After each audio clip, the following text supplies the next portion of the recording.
All right. So you had three questions on the table for your breakout rooms. What was Kwame Ture's thesis in the reading? What is your working definition of Pan-Africanism? So you should discuss amongst your groups how you would define Pan-Africanism. And then finally, what new understandings of Pan-Africanism did you develop through your engagement with this reading? Um, all right. Who wants to share with us what was discussed in your breakout rooms?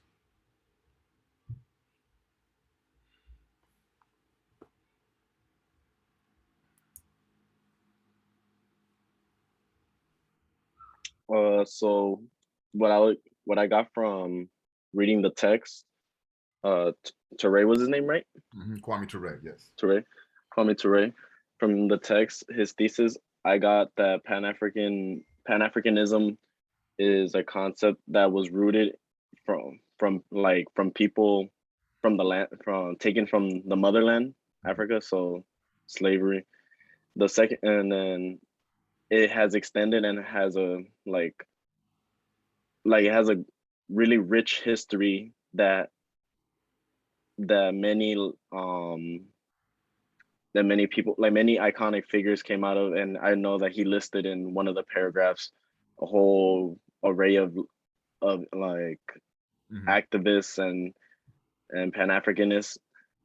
And yeah, and then there was this one line, I'm trying to get it out. It was he had a definition. Well, I looked it up. It was a sine qua non. It says Mother Africa, when he says, although Pan-Africanism has its origin among the Africans of the diaspora, Mother Africa is its sine qua non. Is Mm-hmm. that right? Or Yeah. You're right. yeah, yeah. Yeah. And I thought that really, like, well, first I didn't know what it was, so it like intrigued me to find out what was the definition of it. And it was like something about like without it it can't be possible, or somewhere around along those lines. Like, I don't know the exact definition. Right. No, thank you, But Ricardo. That's a very comprehensive understanding of the thesis of the text. Does anybody want to share with us what they discussed in their group as it pertains to your definition of Pan Africanism or new understandings of Pan Africanism that you gained through reading the text?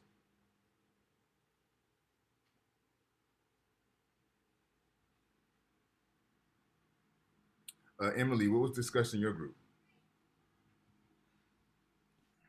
We mainly talked about how the unity of Africans and how they kind of um, they kind of didn't know if their problem was slavery or colonialism, so they kind of disagreed on that.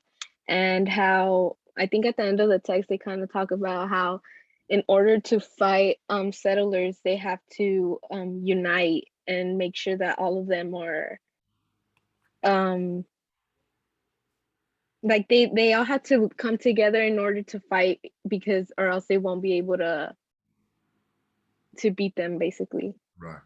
So let me ask you this. This is a class in the Pan African Studies Department. Outside of the name of the department, was this the first time that you guys engaged any type of reading, theory, or thought on Pan Africanism? Is this your first introduction to the concept of Pan Africanism? yeah, this is the first time hearing about the concept of Pan-Africanism. I didn't know it was a, well, I didn't even know that like it kind of existed. Like, I didn't know the concept like existed before like signing up for this class. Got you. Okay. Bet. So yeah. Thank you, Ricardo. So let's do this. Let me get into my notes. Hopefully, we'll provide you with a deeper understanding of Pan Africanism. And what I'll do also is I'll kind of work my personal history with the Pan African movement through my lecture. So for me, it's twofold, right? It's a theory, which you really get a sense of through the Pan African Studies Department, and then it's also an objective, right? And for me, I've got introduced to the objective through an organization founded by Kwame Ture and Dr. Kwame Nkrumah, along with Ahmed Sekou Ture, all of which were mentioned within the speech. The organization was called the All African People's Revolutionary Party, And we had a very strong base on Cal State LA's campus. In fact, at the time that I was doing my undergrad, we were the premier campus for all African People Revolutionary Party activity in Southern California. So the party, and when I say the party, I'm referring to the All African People's Revolutionary Party. The party articulated Pan-Africanism as an objective, the total liberation and unification of Africa and African people under scientific socialism, right? So this is how I came to understand it from a standpoint of an objective. Now, from a theoretical standpoint, I'll get into as I work through the lecture. And now, as an intellectual, my theoretical thrust is always done through Pan-Africanism. So when I'm doing my dissertation, I'm working on developing a Pan-African pedagogy, right? So a system of education that's designed to address the needs of African people globally, which I would determine a Pan-African pedagogy. So to start off the essay or the speech, because this book, I'm sorry, excuse me, this speech is derived from the text Stokely Speaks, which is a compilation of speeches given by Stokely Carmichael, who would change his name to Kwame Ture to pay homage to Kwame Nkrumah and Sekou Ture. Kwame Nkrumah being the president of independent Ghana, and then Sekou Ture being the president of Guinea. So that's where he gets the Kwame Ture from. So he provides us a working definition of Pan-Africanism that's grounded in the liberation, unity, and the liberation of African and all African people, right? And he says, Pan-Africanism is grounded in the belief that Africa is one, the artificial borders being the result of the Berlin Conference, where European powers carved up the continent and divided the spoils among themselves. Pan-Africanism is grounded in the belief that all African peoples, wherever they may be, are one, and as Dr. Nkrumah says, belong to the African nation. Our dispersal was the result of European imperialism and racism. So I want to put a pause in this right here, because this is where I'm going to disagree with Kwame. I'm going to disagree with the speech that he gives. I'm going to disagree with the majority of Pan-African theorists around the origins of Pan-Africanism. I was just doing, over the last week, I was reading this book for my qualifying exams. And just like Kwame, they're saying that the start of Pan-Africanism takes place when Europe or when Arabs or when Asians came into Africa and started their attempts to conquer or colonize the continent. I disagree, and here's why. Pan-Africanism is about the unity of African people dispersed throughout the world, right? So thinking about African peoples in the United States, thinking about African peoples in the Caribbean, thinking about African peoples in South America, thinking about African peoples in Europe, thinking about African peoples in Asia, right? Normally, when we talk about what we call that dispersal, or what you would call the African diaspora, right? Those who are displaced throughout the world, we think about that dispersal happening due to enslavement, right? So the reason why Africans are here in the America is because of the transatlantic slave trade, right? The reason why Africans are in South America is due to the transatlantic slave trade, right? But I would say that's not the case. And I'm going to use Kwame's own speech to argue against what he's claiming. Another reason why I believe that not to be true, because if we are to take this as truth, that the reason why African people spread out throughout the globe was enslavement, then that would mean that they did not travel on their own to other places outside of Africa. Now, you all being in this course know that that's not the case. You all being in this course knows that at least 200 years before Columbus, Abu Bakr II sailed to the Americas. We know that we believe, I believe it was 60,000 years prior to Europeans becoming even on the planet, Africans made large-scale migrations outside of Africa, right? So for me, Pan-Africanism starts when that first migration takes place and African peoples begin to migrate outside of Africa, right? So I argue and I counter this notion that Pan-Africanism is a response to European invasion, okay? And then he goes into this musings on not starting African history with European interventions, excuse me, right? Let me see. So consequently, this is on the second page, page 222. Consequently, when we have studied our history, the starting point has usually been the discovery of the Africans by the Europeans. Thus, our brothers and sisters in the Western Hemisphere begin our history with slavery. And on the continent, we begin with colonialism. Okay? So what he's saying is the way that we have been taught to understand history, that our starting point takes place with European contact, right? If you think back to the first class that we had together, the first question I asked you all is, name for me an African individual of significance prior to European contact, right?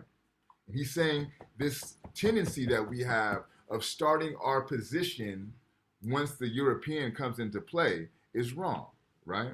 He says if we do that, then all of our experiences for African people in the West, right, in the Americas, in the Caribbean, in the South America, right, it would start with enslavement. And for those Africans who are on the African continent, then that means that experience would start with colonialism, right? And he says that that's not the case. He says this incorrect analysis makes for incorrect solutions. Africans in the Western Hemisphere view part of the problem, slavery, as an entity.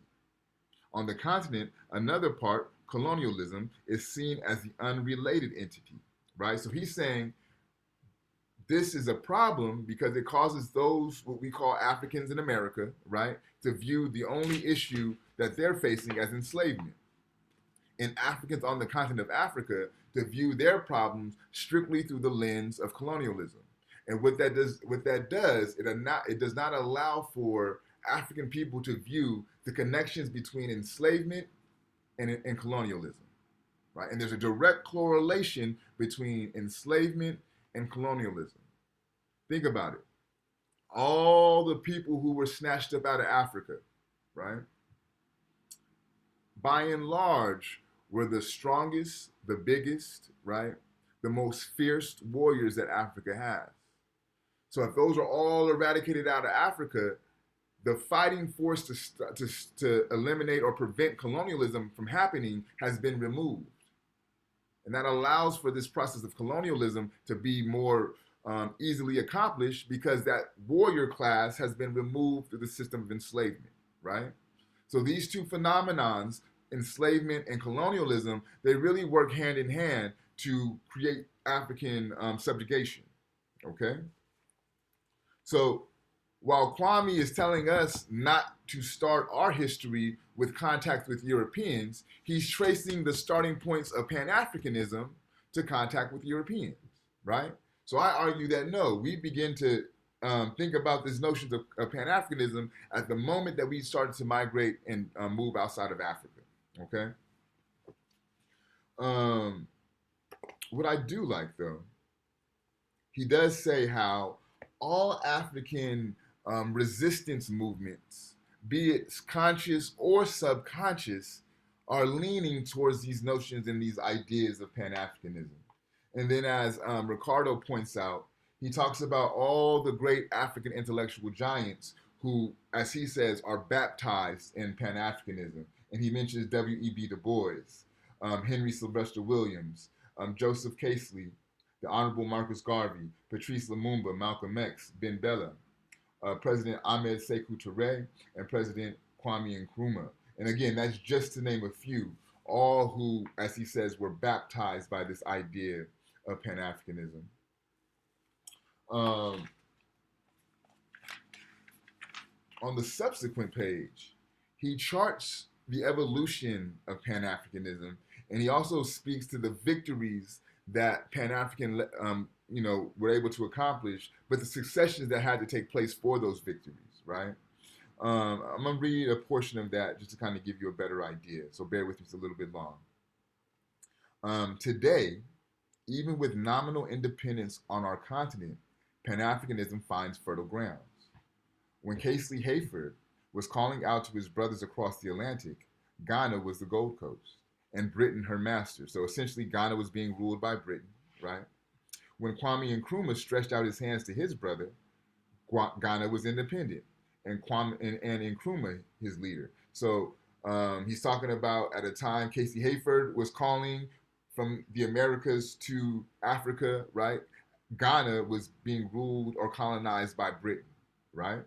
But when Kwame Nkrumah stretched out his hands to his brothers throughout the globe, he is the president at this time of independent Ghana, okay? So again, evolution. When Marcus Garvey said that unless Africa is free, Africans the world over would not be free, he was answered by a counter-revolutionary president, King of Liberia, who wanted no relations with his brothers, right? So Marcus Garvey is saying Marcus Garvey is saying that Africa will not be free unless all Africans globally are free, right? There is a Liberian king, Liberia is a country in Africa, who wanted nothing to do with the Marcus Garvey movement, okay? But Brother Malcolm addressed the organization of African unity, right? So again, the advancement, right? So somebody from the Americas was able to travel to Africa and make an address to the African Union, right? Marcus Garvey never set foot on Africa. And Brother Malcolm was treated like a shining prince of Africa. Africans of the diaspora have been moving at a rapid pace towards Pan-Africanism, but very few people have analyzed the movement correctly. Brother Malcolm told us we need black nationalism. So think back to the speech that we read by Malcolm, the Battle of the Bullet, where he's calling for black nationalism. Kwame is addressing this directly. But black nationalism is African nationalism, because the black man is the African and the African is the black man. Thus, Brother Malcolm's black nationalism is really African nationalism. African nationalism finds its highest aspirations in Pan-Africanism. So again, he's charting the evolutions, he's charting the growth and the development and the victories of this Pan-African movement, right? And he says you need a certain way of looking at history to be able to see these victories and trace these victories and these evolutions.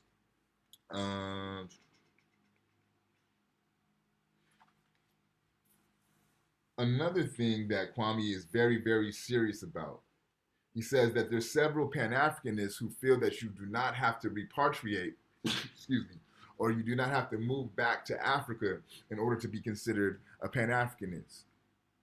And Kwame wants to counter this notion, right? He says, I understand if we don't have the means or the resources to make it back to Africa, but we have to know that Africa is our home. We have to place the African landmass as our center, as our central focus as we form this revolutionary movement, right? Because at the end of the day, the vast majority of revolution has to deal with the question of land, right? And land, or Mother Africa, is our land, is our homeland, right? So this is something that he wants to counter. That's starting to become more of a normative understanding of Pan-Africanism, this notion that you do not need to place focus on Africa. You do not need to think about repatriating back to Africa. Kwame's saying, no, we should, right? And I'm going to read the final paragraph to close it out, because I think there's a call to action, if you will, that Kwame offers in the final paragraph, and there's also a solution of sorts. The African, for the last 500 years, has known neither peace nor justice. His wealth and his labor have built the Western Europe and America. When these forces are harnessed for our benefit, the reconstruction of Mother Africa will be worthy of her glorious path. The setback in Ghana is no cause for dismay. So when he's mentioning this setback in Ghana, remember that Kwame Nkrumah is the president of independent Ghana, okay? Western powers got involved and they initiated a coup d'etat, which ran Nkrumah out of Ghana, and he sought refuge in Guinea under the leadership of Sekou Ture, and Sekou Ture allowed Kwame Nkrumah to be co-president of Guinea. So this is the setback that Kwame Ture is talking about. He says, Pan-Africanists know that setbacks are not new to the African struggle. This one has not even been long. We are not afraid of the inevitable bloodshed, for beyond it, we see victory in the air. So again, for me, this is a call to action, if you will, for unity. Um, this is a affirmation of our eventual victory, right? And it's also a realization that there's going to be some type of violence ensues and some type of blood that will be spilled for this victory to take place, right? So those are my notes on the reading. We'll transition into our fishbowl. I believe the majority of you fishbowl, but if you have not, you definitely want to take advantage of that now. Does anyone have questions about anything before we jump into our fishbowl? So remember, for our fishbowl, you can either read from your journal, you could talk about what was discussed in your breakout rooms, you could use my notes, and also keep in mind we have the video that we could engage as well. So all that is on the table. Is there anyone who wants to volunteer for their fishbowl? Oh, I'll go. Okay, Eric, thank you. Anyone else? All right, I'll call that random. Let me know if you've gone twice and you're good to go. Emily, I want to say that you've gone twice. Am I wrong in that? Yeah, I went twice. Okay, thank you. I want to say, Ricardo, you went twice also. Is that correct? That's correct. I went twice. Thank you, man. Ricoyo, have you also went twice? Yeah, I went twice. Thank you. Nick, how about you? Have you gone twice? I have. Okay. Damien, have you gone twice? Yes, sir. All right, thank you. I know, Jaime, you've gone twice. Dulce, I believe you've gone twice too. Is that correct? Yes. Okay, thank you, Dulce. Arcieli, you as well. I'm pretty sure you went twice, Arcieli. Yes, Professor, I have. Cool. So Eric, it's on you, man. Just say what you feel is of importance, and we'll take it from there. Okay. Oh, I just wanted to say that this is the reading was my first time hearing about like Pan-Africanism, right? That's how you say it. Uh-huh. And even after reading the article, I was still like a little bit iffy about it because like I'm more like a visual learner than like reading and all that. But then after your notes, I'm like more interested into the topic and things like that. Yeah. Okay. But and I think too, right? Like it's not only this idea of Pan-Africanism, right? There's also like Pan-Asian reality. So Asian people being dispersed amongst the globe would make up a Pan-Asian reality. There's Pan-Indigenous, right? So indigenous people being scattered across the globe would make up a Pan-Indigenous reality. But for me, it's really generative because if you think about, and this is a lot of Kwame's arguments, right? Like, if you think about us as one people, I say black folks, as one people as it pertains to Jamaicans, as it pertains to Africans on the continent, as it pertains to black Brits, right? Black people who grew up in Britain. There's a very strong commonality, right? We all kind of experience the same forms of oppression, although they present themselves differently and they have their own uniqueness, but the oppression still manifests the same from a racial paradigm, right?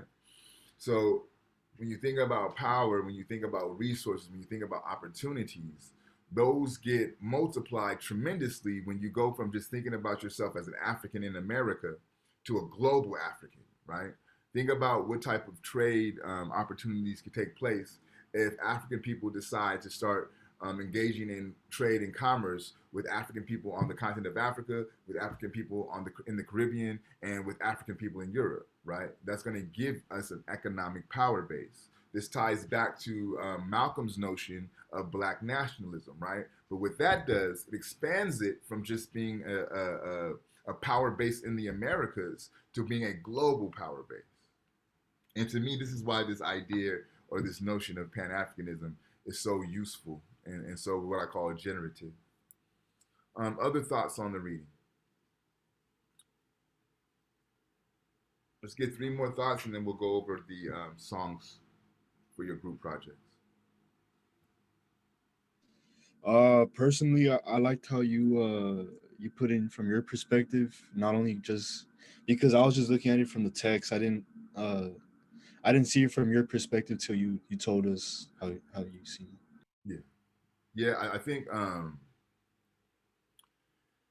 if you don't know like one a sense of history and sense of like global African history, this is very abstract, right? There's no real grounds for this. You would think in our everyday, but for me, because again, organizing with a organization that was dealing with Pan Africanism for at least 5 years, right?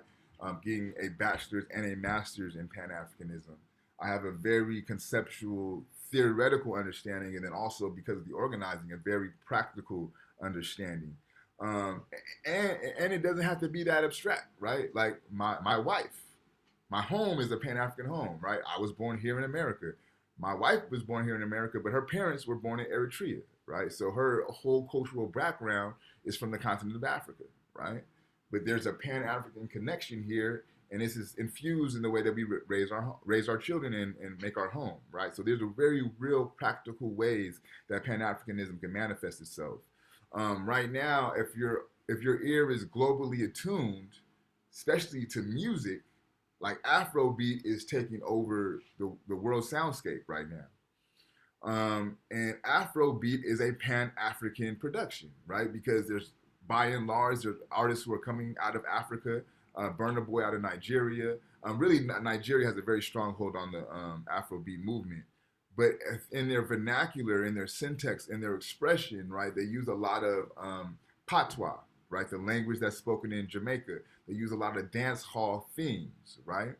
But the cadence, the style, and the rhythm is hip hop. So you have a creolization from a musical standpoint of hip hop from the Americas, music and beat and rhythm from Africa, right? Drum beats from Africa, and then a language and a dialect that comes out of the Caribbean. So Pan Africanism manifests itself in a variety of ways. And I think that it's really helpful, especially from an academic standpoint, to look at again these similarities opposed to these differences. The work of Glissant that we covered, the open boat, that's a Pan-African perspective on how enslavement created this one mass group of people. So it's good call out, Jaime. Thank you. Dulce, what were your thoughts on the reading?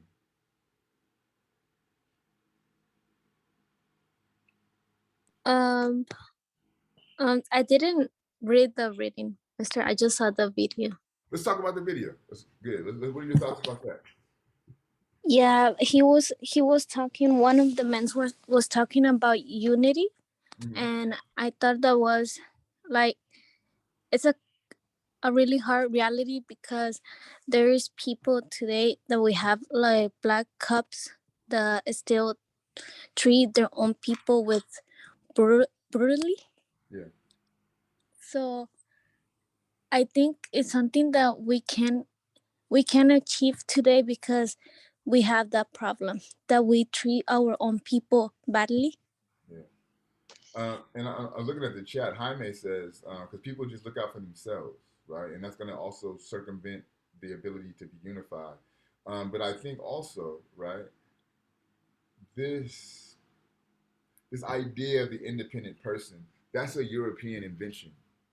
Um, if you understand like great historical world history and great historical epics, there was a time where Europe, and I want to say like in the Roman, I believe it's the Roman Empire, and a lot of the European philosophers, um, they changed this notion of being a collective, right, for being communal, to the individual. And when this idea of the individual comes into play, it shifts a lot of things and it allows for what Jaime is talking about to where people are just focused on their own, right? To whereas you look at a lot of indigenous communities, it would be about the community, it would be about the collective. You look at a lot of African societies, it would be about the collective, it would be about the community. It wouldn't be about just the individual. So I think this European advent into society and the focus on the individual is something that makes unity amongst oppressed people all the more harder. And then there's also, to Dulce's point, this idea of what's called Emeritus Manumission. And what Emeritus Manumission is, when there was a enslavement society, right, when we were in a society that was governed by enslavement, if one person who was enslaved heard or caught wind of another person who was enslaved planning a rebellion or trying to do something that would subvert the institution of enslavement, they would go run and tell the master, and that would give them some form of freedom, that would give them some financial gain. They would get rewarded for this, right? So this idea of Emeritus Manumission is still into play today, right? And that's why you have, you know, people who are willing to sell out the movement in order to advance their own personal position. Anyone else seen the video? Anybody else watch the video? Nobody? All right. Emily, what were your thoughts on the reading?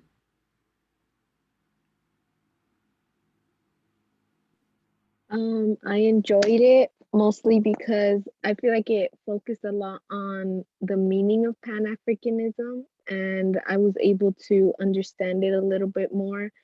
And I was able to see how they focused on how Africa is one. Yeah.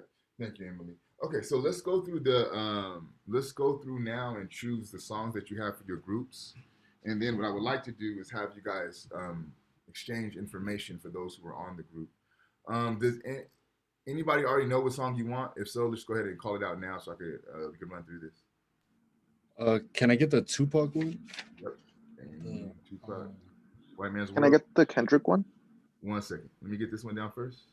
I got you. World. Okay. I'm sorry. And who wanted Kendrick? Was that you? Nick. Okay, got you. Nick. So you Professor, I'm sorry. I have a question about choosing the questions. That's something that I wasn't able to understand. Is that how, like, what type of songs are we supposed to choose, and if we are the ones who have to look for the song, or you provide us songs and then we choose from it, or? Okay, I got you. 1 second, Arceli. So the songs are available on your Google Classroom site. Let me pull that up for you real quick. And then you would just choose the songs from the site. So under this option that says Media Week 18 through 20, here's a list of the songs here. And you would just choose one of these songs. As far as how many people will be in the group, it depends on who chooses what song. And then we won't do anything more than 5, but we'll, that's how I will determine that. Does that make sense? Yes. Okay. So the song, like, we're supposed to choose it as a group. Right. Well, so what happened is, let's just say that Damien has White Man's World. Let's just say that Emily also chooses White Man's World, so they would be in a group together, right? Dulce, you may choose White Man's World also, so that also makes up your group. You feel me? Oh, okay, I get it now. Yep. Depending on the song that we choose is the group that we're gonna go to. Exactly. Okay, great. Thank you for the explanation. And then, so keep in mind also, there's a lot of people not here, so there will be more people added to your group as time goes on. So who else has their song chose already? Can I get the Nipsey one? Yep. Face the World.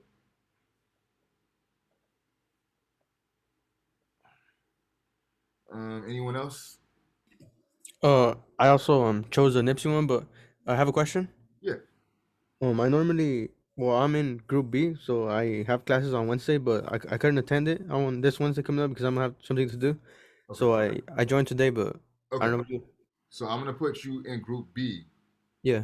So you'll be in for Face the World for Group B. So once I find out on Wednesday who else chose that song, I'll make an email with you, Eric, so that way you'll know who's in that group. Okay. All right. Thank you. Perfect. Anyone else?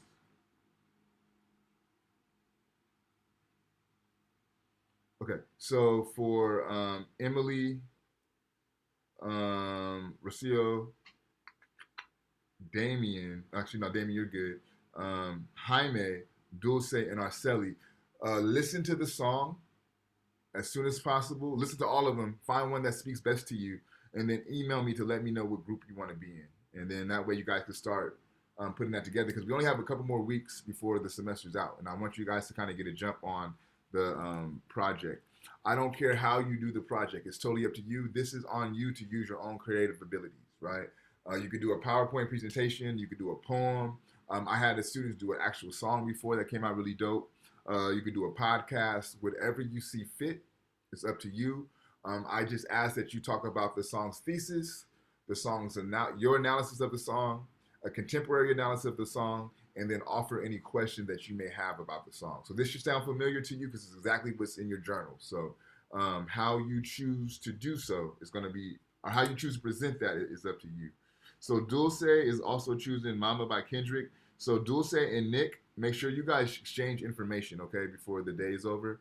So that way you have that contact and you guys can start planning out your project. Professor, I would like to choose For Women. For Women, by Rhapsody. By Nina Simone. Oh, I'm sorry, excuse me. Yes, by Nina Simone. Yes, you're right. Yes. Yeah, that's a really good one. Okay, For Women. Mama, okay. So, Rocio, you get in contact with, who else got Mama? With Nick, okay? Nick and Dulce. So that's 3 of you guys in that group there. So Dulce, Nick, and Rocio, you guys will be in one group. We didn't choose our group.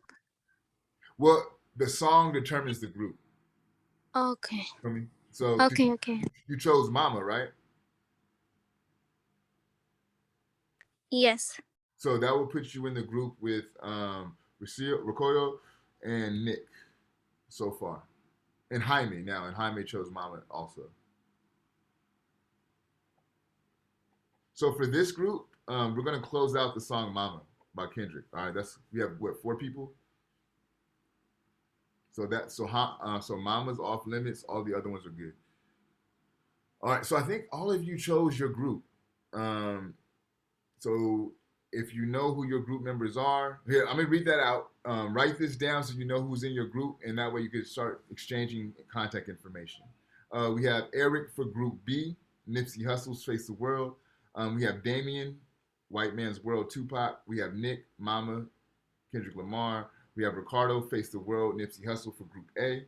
We have Dulce, Mama, Kendrick Lamar. We have Araceli, Nina Simone's For Women. We have Recoil for Mama, Kendrick Lamar. And we have Jaime, Mama, Kendrick Lamar.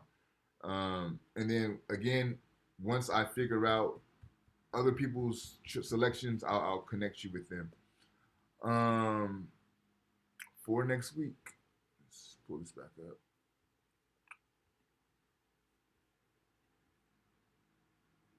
Does anybody know off top? We have how many weeks till finals? 2 weeks or 1 week? I think it's 2 weeks. 2 weeks, right? Yeah.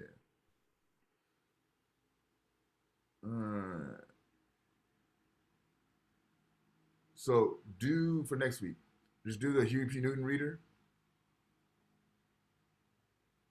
Just this reading here. I believe it's in defense of self-defense. And then I'll close out this section, and then we'll finish up the following week with a poem, and that will close out our semester. So for next week,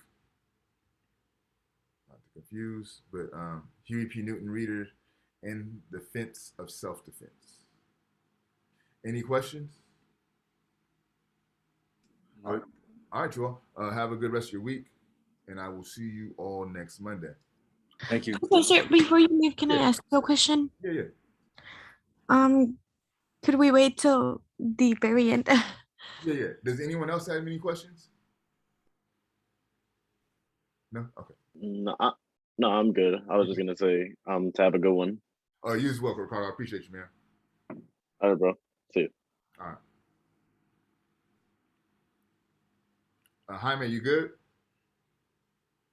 All right. So what's the question, Arcia?